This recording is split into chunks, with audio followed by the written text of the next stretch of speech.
Hello and welcome back to the Chronicles of a Gooner.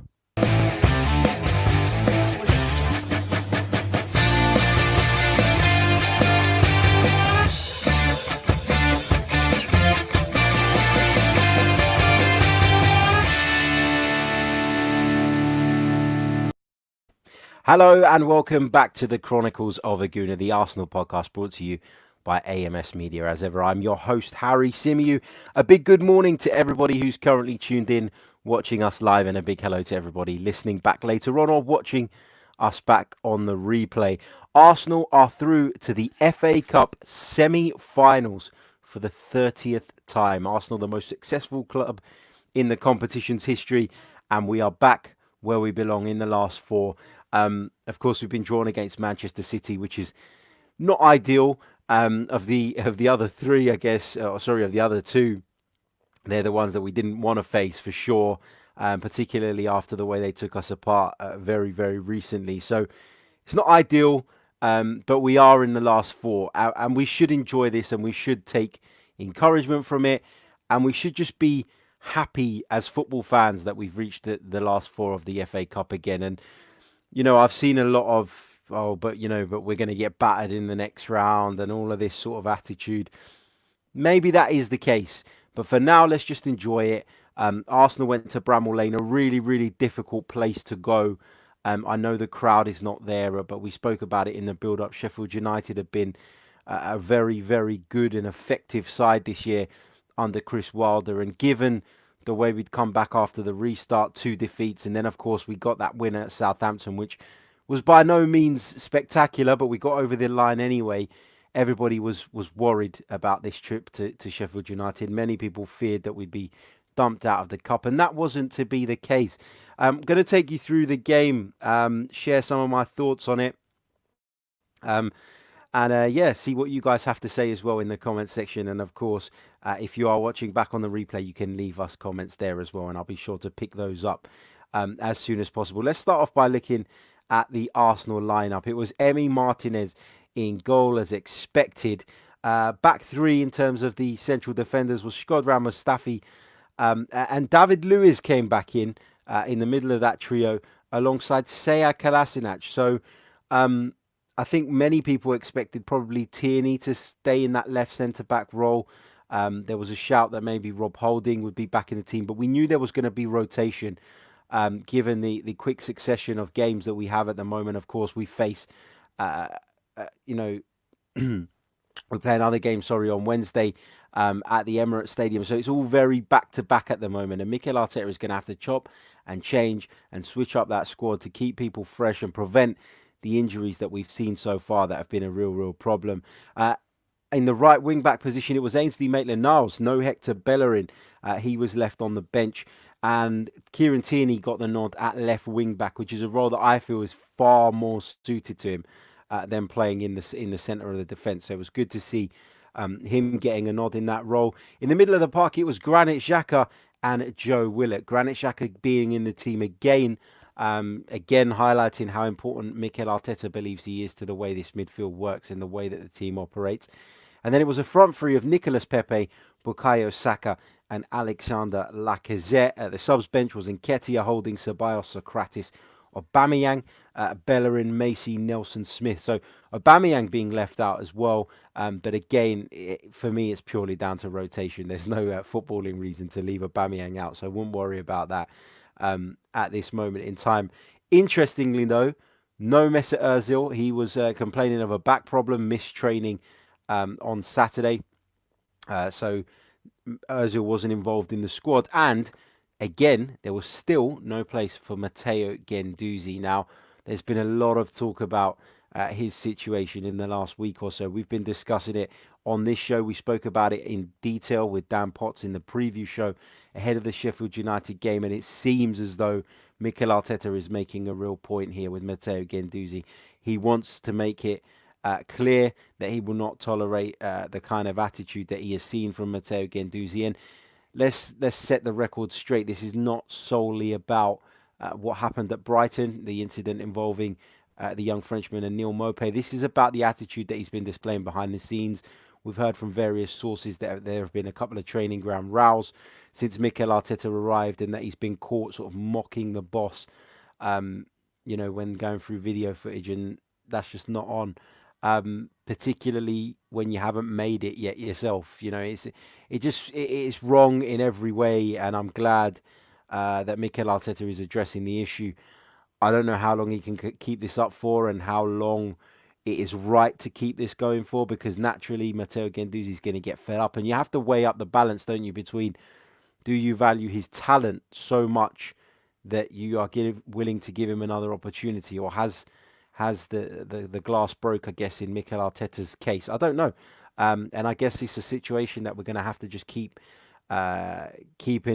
our eye on and looking at and seeing how that develops over the next weeks and months.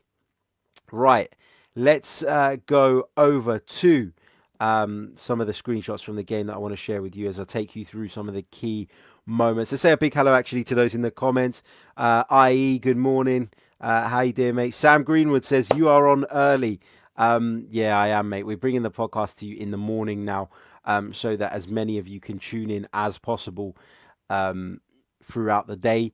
It means the audio of the podcast is available in the morning as well, and I know a lot of people like to listen to those on their way to work or on their way back from work, so we felt it would be the right thing to do. We'll also be hoping to bring you a second stream each day during the week, but that is to be confirmed.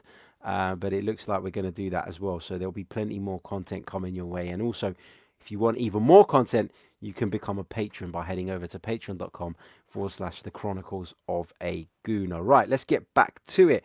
We're just taking a look at, of course, the opening goal that Sheffield United scored. Of course, it was ruled out for offside. But you can see here on your screens, you can see the situation in the penalty area. It was Lundstrom at the far post who, you can see Alexander Lacazette has decided against marking in this situation.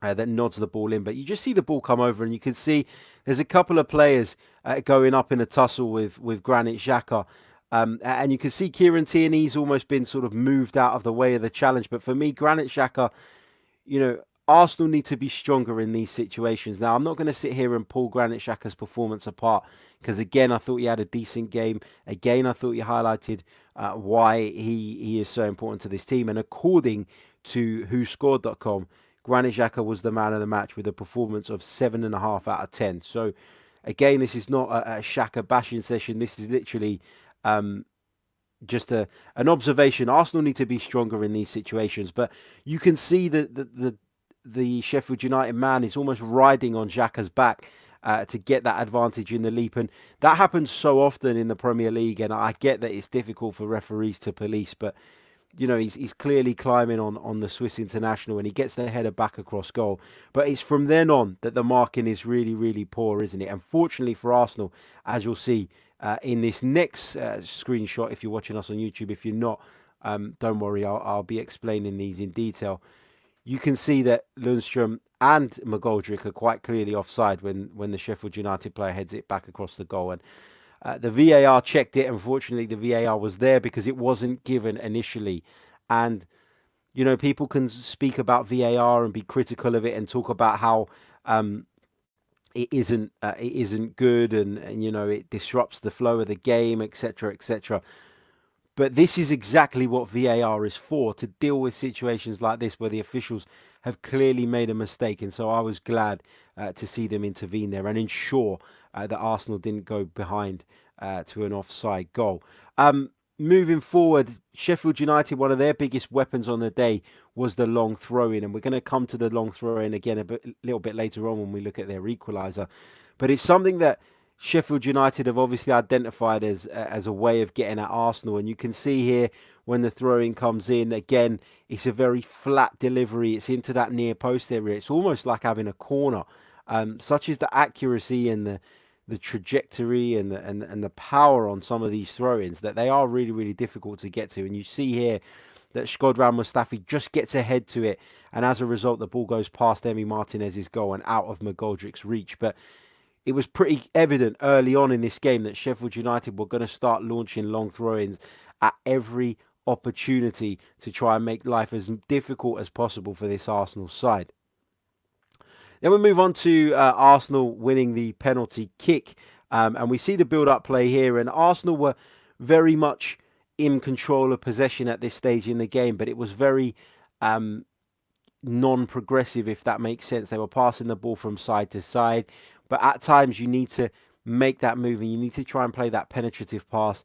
And even if it means going into a crowded area, you can see from this occasion that we did benefit out of it. And, we saw Kieran Tierney here not give the easy option and play it out to the man on the left who had pulled out, but he gives it into Lacazette. And we know that one of Lacazette's strengths is to be able to control the ball in tight spaces and turn, etc. And what Lacazette does really, really well here for me is when he receives the ball, he knows that the only thing for the Sheffield United man to do is commit a foul. It's either let him have the ball, let him keep possession for his team, or you go into the back of him and you could see the penalty. And that's exactly what happened. Arsenal won a penalty. I think it was Chris Basham who went into the back of Alexander Lacazette. Not the greatest deal of contact, but if you come into the back of someone, you make contact with them and you don't get any of the ball, then you're going to pay for it. And that's exactly what happened there. And Arsenal got their penalty. And up stepped Nicolas Pepe, who scored a number of penalties last season. I think 11, if I'm not mistaken, for his former club in Liga. And so a very accomplished penalty taker is Nicolas Pepe. And what I found interesting about this was I thought the way he took the penalty really showed his confidence. He's a player who hasn't been amazing since he's come to Arsenal. Was coming for a fair amount of criticism, has come in for a lot of stick. The price tag that we paid for him didn't help in any way, shape or form in that sense. But when you look at a player like Nicolas Pepe, it's been very easy to say that he suffers from a lack of confidence, etc. For me, this penalty actually displayed the opposite. It displayed that this is a player who really, really believes in himself and really has a lot of confidence. And you see the way he takes this penalty. Now, I used to take a lot of penalties, of course, not at Premier League level. And I was right-footed. And I would never have done what Nicolas Pepe did there. And that is go back across the goal the way he has. So he's coming up with a left foot and he's dragged the penalty back across the goal to his right side. And there's always a far, far greater risk of dragging the penalty wide when you do that rather than just opening your foot and steering it into the other side. So for me, it was a really, really good penalty. It was a really confident penalty. It was really, really well placed. I think Henderson in the Sheffield United goal almost was waiting to see what Pepe was going to do. It felt like his dive was a little bit late, but such was the placement of the penalty that I don't think even if he had dived a split second earlier, he would have got anywhere near it. Such a good penalty from Nicolas Pepe, and great to see that confidence flowing through his veins and really proving his worth for this Arsenal side. I'll move on a little bit to another effort from Nicolas Pepe, which it forced another save out of Henderson.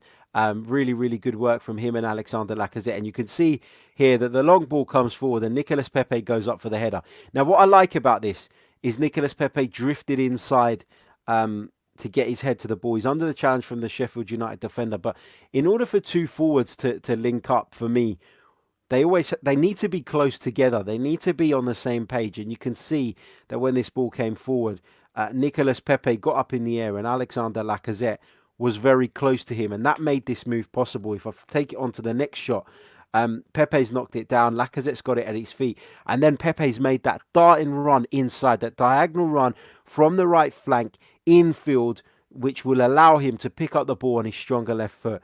And Lacazette plays a wonderful pass into Nicolas Pepe right from the edge of the box. Fires a show lot at Dean Henderson's post, and the keeper makes a decent save. But again, the combination play between Lacazette and Pepe really, really good. And Lacazette is capable of that type of combination play, but you need not only him to be alert and busy, but you also need the player that's trying to link up with him to make the smart run, to make the run early, to get close to him and make that happen. It's no good asking someone to hold up the ball and then taking an age to get support near to him. So if we're going to ask Lacazette to do that, then we've got to get bodies up and in and around him. And we did that on that occasion. So really, really good to see. Another one of Sheffield United's real weapons was Henderson's goal kicks. And we see here Henderson smashing a drop kick from his own penalty area almost catching Emi Martinez out in his own goal. There was a really sort of big bounce around the edge of the penalty area, and the ball was looping, and Martinez had to stay alert, had to stay awake to it. Really, really unusual to see that, but it's something that Sheffield United obviously use and see it as a weapon. And of course, Arsenal are notoriously not great with dealing with that type of ball, so you can't blame Chris Wilder's side for going down that route and taking that option. Let's move on to the equaliser. And this was a really, really disappointing goal to concede. But I have to start by saying I really, really felt that we suffered when David Luiz went off. And I know he's had a lot of criticism lately, and he's been, sort of the talk of the town, and there are a lot of people up in uproar about him being given a new deal. But I thought David Luiz, until he went off yesterday, had a really, really good game. And it kind of serves as a reminder as to why Mikel Arteta might have kept him, why Mikel Arteta probably thinks that although we're not where we need to be in terms of the centre backs that we have at our disposal, he's probably still better than a lot of them. And I think that was evidenced during this one.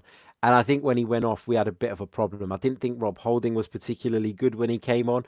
I think it is difficult to come into a game late on, or at that stage that he did, and get up to speed with things, and all of a sudden you're being asked to do. I think, well, it wasn't that late on. It was the 53rd minute. So second half starts. It's not easy to catch up to the speed of things, and it's not easy to come into a game in which your team are going to face a lot of that type of pressure that we've been talking about, those aerial balls, the physical nature of the battle, etc., etc. And Sheffield United, to a degree, did try to bully us, as a lot of teams have done. And we saw another Arsenal player get shoved off the side of the pitch. I think it was Ser Kolasinac this time. Proof that referees allow teams to get away with this, and teams, as a result, feel like that's the way to stop Arsenal, and they go out on the pitch with that intention. It's a real, real fucking problem. But Holding comes on.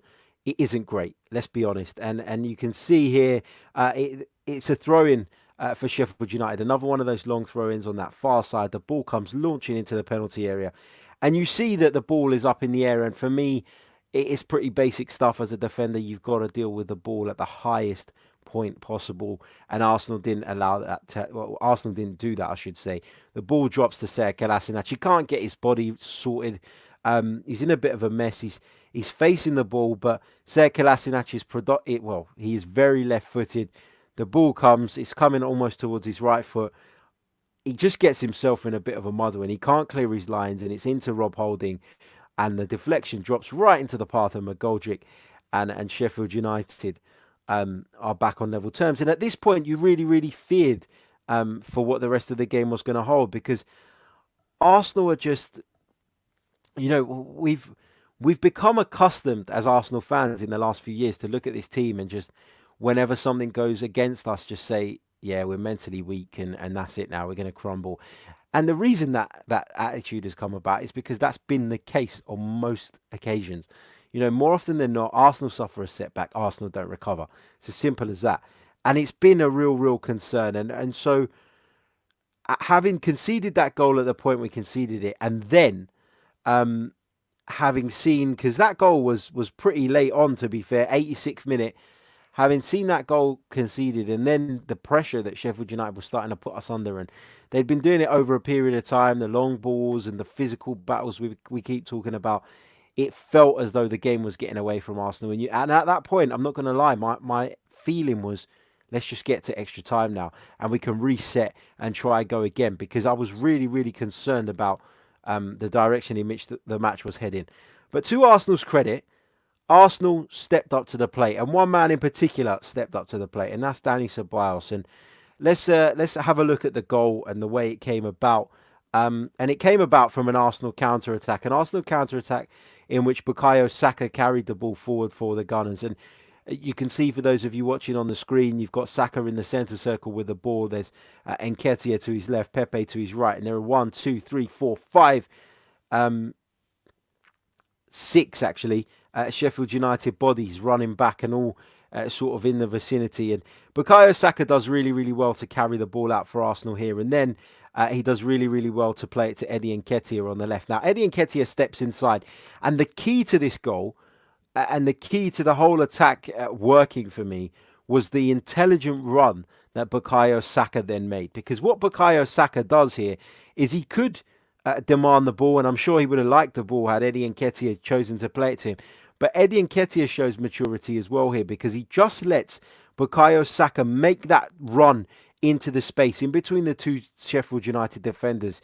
And what that does is that causes enough hesitation and enough space and enough of a situation for the defender on the far side, closest to Nicolas Pepe, to be sucked in inside and infield. And that just gives Nicolas Pepe those extra couple of yards. And then when he does eventually receive the ball, he's in plenty of space. He doesn't do great with the ball, Nicolas Pepe, I've got to say, and he ends up being forced back. But Dani Ceballos, fresh substitute, continues his run, gets up with a play, takes this ball off of Nicolas Pepe brilliantly. It's a great first touch. He doesn't snatch it, he doesn't fire it at goal, he doesn't smash it across the penalty area, hopefully. He takes one touch to compose himself, to get himself free of the defender's attentions. And then he takes a second touch here. And this second touch here is key. It's massive. Because at this point, I think pretty much every Arsenal fan in the world is screaming, cut this back, cut this back, cut this back. Eddie Nketiah is making a dart towards the penalty spot. Bukayo Saka's at the far post. Make your decision and pick out a teammate. But Dani Ceballos doesn't do that. That second touch, as I've said, allows him to compose himself. And the way Dean Henderson comes out, leaving the channel of his inside post completely open, Dani Ceballos uses his brain, looks up, can see that there's a number of defenders in the penalty area. There's more getting back for Sheffield United, and decides to take advantage of the goalkeeper's miscalculation and slot it past him into that bottom corner. And I cannot remember the last time I celebrated an Arsenal winner like that. It was brilliant. And I'm gutted because I had tickets to this game. And of course, everything that happened meant that no fans could attend. But can you just imagine what it would have been like in that away end, celebrating Dani Ceballos' goal, a last-minute stoppage time winner at Sheffield United, taking us through to Wembley. And it was brilliant. And it was great for Ceballos as well, because I don't think it's a secret. His spell on loan here from Real Madrid hasn't been great. It hasn't been as he'd have wanted. He will be frustrated with the lack of game time. He will be frustrated with the way things have worked out at times. But, you know what? That is what we love football for, moments like that. And as a player, you could see how much it meant to Dani Ceballos, the way he wheeled away in celebration. And Arsenal were through to Wembley, and that's all that matters. And, we've got another game coming up on Wednesday night, and we need to keep the momentum. We need to keep building. We need to keep improving. We're not at the stage where we're going to go to places and dominate teams every single week. So to see that Sheffield United caused us problems, to see that it was a game in which, could have gone either way given the balance of the chances, is not a surprise. But getting over the line the way we did is a huge confidence boost, and it's something that we can build on, and it's about building this winners mentality, and it proves to some of these players that if you keep going until the very, very end, you can get your reward, and Arsenal certainly did that. Look, there were lots of faults in Arsenal's performance yesterday. There are lots of things you can look at and you can say, we could have done that better, we could have done this better, we didn't do that well enough, this player wasn't good enough, that player was okay. But ultimately, it's, we've just made it through to a semi-final of the Cup. We're going to Wembley. Let's enjoy it. Let's be happy. Let's be football fans for a moment and not be too concerned about the nuances and the minor details of this game. That's for Mikel Arteta to worry about, and I'm sure he will be fully aware of his team's shortcomings. There's no doubt about that in my mind. So let's worry about making sure we enjoy these kind of moments as Arsenal fans, because it's been a lot of doom and gloom lately. The last couple of seasons have been really, really tough, a lot of heartbreak, a lot of disappointment. So let's enjoy these moments. Can't say with any degree of certainty that we're going to enjoy the semi-final, but we're there. Let's get there. The last time Arsenal won the FA Cup, we beat Manchester City in the semi-final, and then we beat Chelsea in the final. So if you believe in omens, there you go. So let's see how that's going to unfold, and let's just look forward to that. Let's park that though for a minute and focus on our Premier League campaign and about finishing as high as possible as we can. And I know that the Champions League places seem out of reach now, but we've really got to just move forward and understand this is going to be a long process. I think from a structural perspective, in terms of the way Arsenal set up, I think Mikel Arteta got that right in the sense of I thought it was definitely the most effective way we could have played at Bramall Lane. Mustafi alluded to it in his interview when he was asked about whether it's about this group finding the right way that they can all play together now and the most effective way. And he said it depends on our opponents as well. And I agree with that. When you're not good enough, when you're not necessarily such a strong side that you can go there and impose your game on anyone, you have to be adaptable, you have to be flexible. And I was okay when Unai Emery was changing tactics at the beginning. Um, but the frustration for me was when we were playing against sort of the lower sides at home and he would go to these negative formations or um, we were playing in ways that were polar opposites to the way we'd played the week before. And there's got to be some form of continuity. As although you've got to be adaptable and able to change and shift in order to cope with your opponent, you also have to have some key principles. And I never thought that under Unai Emery we had those, and that was probably the biggest problem. Let's go over to some of your comments. Niall Healy says, wouldn't be too upset if we sell Gendouzi. Reporting back to that. No, neither would I, mate. Look, he's shown some talent. He's shown some promising signs. But ultimately, if his attitude isn't right, then, we cash in. And we could cash in because we know that Arsenal's finances are not in a great state at the moment. We know that we didn't pay very much for Matteo Gendouzi. And we know that given those promising signs I mentioned that he has shown, there will be suitors out there. There will be people willing to pay, you know, I reckon 20, 30 million for Matteo Guendouzi. And so, why not? Let him go. If Mikel Arteta really feels he can't work with him. But I suspect that Mikel Arteta will give him another chance. I suspect he's making his point now, and rightly so.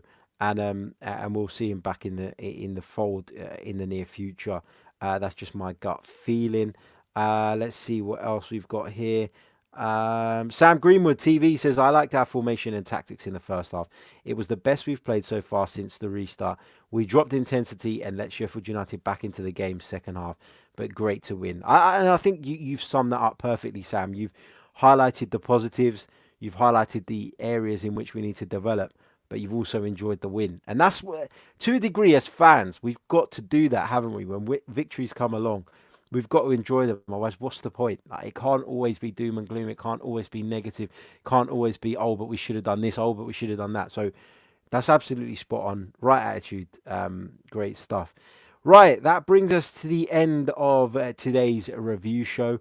Thank you so much to everyone who's tuned in. Thank you to everyone who's going to watch this back later or listen via the audio. Don't forget to leave us a review, leave your comments, share your thoughts. And if you fancy becoming a patron of the podcast, you can do so by checking out the link rolling across your screens at the moment. For those of you listening, it's patreon.com/the Chronicles of a Gooner. Plenty of exclusive content coming your way. And if you sign up as a super fan, you will receive a free gift after 3 months of membership. So thank you all to those of you. Thank you to those of you who have signed up already, and thank you to those who are going to sign up. And don't worry, there'll still be plenty of free content coming your way as well for those of you who enjoy it via YouTube or Apple Podcasts or whatever.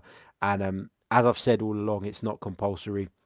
It would be a great help, a great support if you were to join us. But if you don't, it's not an issue. We don't have a problem. And we look forward to interacting with you guys via the other platforms. So thank you all so much. And until next time, up the Arsenal.